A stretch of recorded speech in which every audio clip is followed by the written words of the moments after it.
স্টেজে বক্তৃতা করবার সুযোগ নেই। নেতৃবৃন্দ, ইসলামী রাজনৈতিক সংগঠনের শীর্ষ নেতৃবৃন্দ এবং নানা রাজনৈতিক দলের নেতৃবৃন্দ উপস্থিত আছে।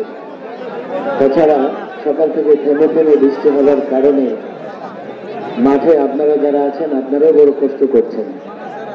তারপরেও যে জাতি ড্রোন কিংবা বুলেটের আঘাত পরোয়া করে না, তারা বৃষ্টি পরোয়া করতে পারে না। সংস্কার বিষয়ে একটা কথা স্পষ্ট বলতেই হয়। 34 বছর বাংলাদেশের সংবিধানে আল্লাহর উপর পূর্ণ আস্থা ও বিশ্বাসের বিষয় ছিল মূলনীতিতে। 2011-তে ফ্যাসিবাদী হাসিনা সরকার আল্লাহর উপর পূর্ণ আস্থা বিশ্বাস তুলে দিয়েছে। আমরা দাবি করেছি, সংস্কার কমিশনের সঙ্গে বৈঠকে দাবি করেছি। আজকে এই জনতার মঞ্চ থেকে আমি দাবি করতে চাই, আল্লাহর উপর পূর্ণ আস্থা বিশ্বাস পুনর্বহাল করতে হবে। এর ব্যতিক্রম জনতা মানবে না। বিচার, মাঝখানে বিচার, তারপরে নির্বাচন।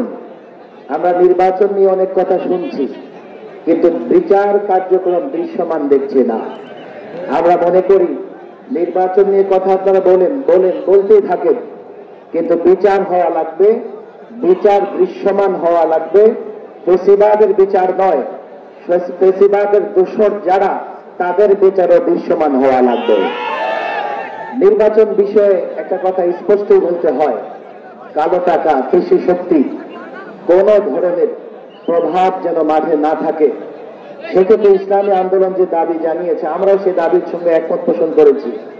আমরা জানি নানা ধরনের প্রতিবন্ধকতা আছে, পক্ষে বিপক্ষে মতামত আছে, তবে তুলনামূলক পিআর সিস্টেমে নির্বাচন হলে আমরা মনে করি কোনো ভোট নষ্ট হবে না এবং আগামীতে জনগণের সত্যিকার অর্থেই প্রতিনিধিরা পার্লামেন্টে গিয়ে বসবে।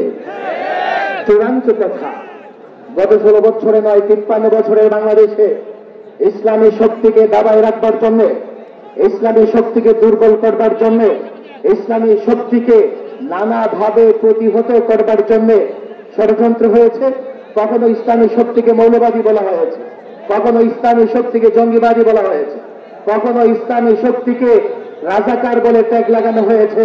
আজকের মঞ্চ থেকে পরিষ্কার বলি, এখন মুক্ত বাংলাদেশ, আমরা মুক্ত।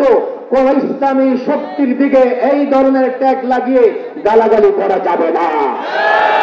যদি বকতে মন চায়, বকাঝকা করতে মন চায়, নানা শব্দ উচ্চারণ করে বকাঝকা করেন। আল্লাহর কসম করে বলি, যে দল, যে সংগঠন কোন ইসলামী শক্তিকে রাজাকার বলবে, কোন ইসলামী শক্তিকে সাম্প্রদায়িক শক্তি বলবে, কোন ইসলামী শক্তিকে মৌলবাদী বলবে, আমরা ধরে নেব ছাত্র। আসুন, ফ্যাসিবাদ বিরোধী যত শক্তি রাজনৈতিক সংগঠন সকলকে আহ্বান জানাই, এক মঞ্চে আসুন, ঐক্যবদ্ধ হন। আগামীর বাংলাদেশ যেন শৃঙ্খলার শান্তির বাংলাদেশ হয়, আগামীর বাংলাদেশ যেন দুর্নীতি মুক্ত বাংলাদেশ হয়, আগামীর বাংলাদেশ যেন ইসলামের বাংলাদেশ হয়। আল্লাহ তাবারক ওয়া তাআলা সেই প্রচেষ্টাকে কবুল করুন। ওয়া মা তাওফীক ইল্লা বিল্লাহ।